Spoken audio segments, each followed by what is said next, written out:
ಅಯೋಧ್ಯೆಯಲ್ಲಿ ಶ್ರೀರಾಮ ಮಂದಿರ ನಿರ್ಮಾಣ ಮಾಡಿರುವುದಕ್ಕೆ ನಮ್ಮ ವಿರೋಧವಿಲ್ಲ. ಆದರೆ ಸುಪ್ರೀಂ ಕೋರ್ಟ್ ಸೂಚಿಸಿದ ಜಾಗದಲ್ಲಿ ರಾಮ ಮಂದಿರವನ್ನು ಕಟ್ಟಿಲ್ಲ ಎಂದ ಸಚಿವ ಸಂತೋಷ್ ಲಾಡ್ ಅವರ ಹೇಳಿಕೆಗೆ ವಿಪಕ್ಷ ನಾಯಕ ಆರ್ ಅಶೋಕ್ ಅವರು ಪ್ರತಿಕ್ರಿಯೆ ಕೊಟ್ಟಿದ್ದು, ಸಂತೋಷ್ ಲಾಡ್ ವಿರುದ್ಧ ಕಿಡಿಕಾರಿದ್ದಾರೆ.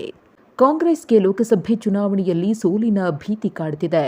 ಇಂಡಿಯಾ ಮೈತ್ರಿಕೂಟದಲ್ಲಿ ಈಗ ಒಂದೇ ಉಳಿದಿದೆ. ಇಂದಿರಾ ಗಾಂಧಿ ಕಾಂಗ್ರೆಸ್ ಮಾತ್ರ ಇದೀಗ ಉಳ್ಕೊಂಡಿದೆ. ಕಾಂಗ್ರೆಸ್ ಪಕ್ಷದವರು ಜೋಡೋ ಅಂತ ಅಭಿಯಾನ ಆರಂಭಿಸಿದ್ದಾರೆ.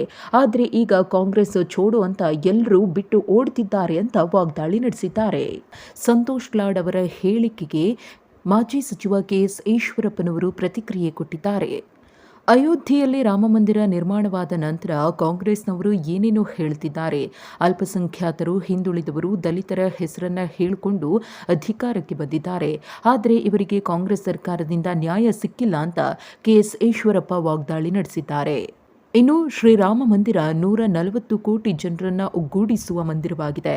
ಇದೊಂದು ರಾಷ್ಟ್ರೀಯ ಮಂದಿರ ಅಂತ ಕೆಎಸ್ ಈಶ್ವರಪ್ಪನವರು ತಿಳಿಸಿದ್ದಾರೆ.